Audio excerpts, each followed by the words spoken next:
Hi everyone, my name is Brandon Cooper with Arista's TAC team, and today we'll discuss what are CRC errors, how to observe them, and how to troubleshoot them. CRC errors are one of the most common issues seen by Arista TAC. We would like to empower Arista customers to have the insight to effectively troubleshoot them. Here is a little background on Ethernet CRC. Ethernet frames have a 4-byte field for an FCS, frame check sequence, that contains a cyclic redundancy check value. The CRC is created by the sending device so that the receiving device can determine if the frame has been damaged in transit. So now, what is a CRC error? This is when the computed CRC on a received frame does not match the FCS field of a frame. Arista switches register the counts of these frames on the switch. Keep in mind that most CRC errors are rooted in layer 1 issues such as cabling, patch panels, patch cables, transceivers, and faulty network adapters. We just have to figure out where the issue is. It's pretty simple to see the CRC errors on an Arista switch with the following two commands: show interface Ethernet and the number, or show interface counters error. Piping the latter command to NZ can be a nice concise way to see the interface error counts on the switch. Note here with these commands the alignment error and symbol error count. They are usually indicative of a layer 1 issue on the directly connected link. Okay? So when CRC errors are present on an Arista switch, what do? With the previously mentioned commands, you should note the interface CRC errors were observed on. Now ask, what is the connected link partner of the given interface? If the link partner is another switch, it is forwarding in cut-through mode. If the switch is forwarding in cut-through mode, it will forward a frame that has an invalid FCS. If the link partner is a cut-through switch, we will need to see if this switch shows any CRC errors to determine the source of the errored frames. If you have a link partner switch that shows incremented CRC errors on an interface, it may have just forwarded the CRC error frames if it is in cut-through mode. How do you know if the forwarding mode of an Arista switch? With the show switch forwarding command. If the link partner to an interface is not a cut-through switch that also shows CRC errors, it is most likely that the CRC errors are related to a layer 1 issue on the link. Okay.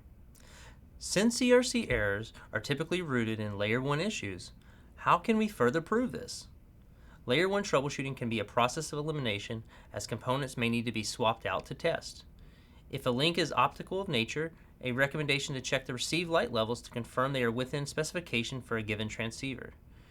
Weak light levels can cause a signal degradation and can be a sign of a fault with a layer 1 component in the link.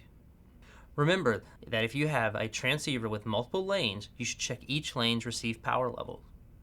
Next, I will discuss Arista's Show Ethernet PHY detail outputs. A PHY is a device that converts the electrical or optical signal off the wire and presents it to the MAC layer.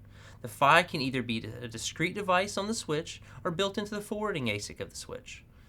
The PHY outputs can be very useful in diagnosing layer 1 issues, but keep in mind that they will vary in what information they contain between Arista's various switch models. Here, showing the PHY outputs, if you've seen the PCS, the physical coding sublayer error counts, this is very indicative of a layer 1 issue. Here, we can see an example of some switches that have CRC errors incrementing on them. In this setup, we can see that switch SW1 and switch SW2 have CRCs incrementing by the exact numbers. Note as well, the switch SW2 is in cut-through mode. From this setup, we can deduce that with the Ethernet 5 of having incremented the same number of CRCs that is seen on SW1, the likely root cause of the CRCs does not involve an L1 issue on the link between SW1 and SW2 switches. Note the 435 Ethernet alignment errors seen on Ethernet 5 of switch 2. This is indicative that the source of the layer 1 issue is on the link to the server. We would then recommend testing and verifying the cabling and or transceivers to the server. Here we can see that the switch SW1 has CRC errors along with alignment and symbol errors incrementing on Ethernet 26. SW2 in this scenario is a store and forward switch, that it will not forward the CRC errored frames. We can deduce from this topology and counters there is likely a layer 1 issue on the link between the SW1 and SW2 switches.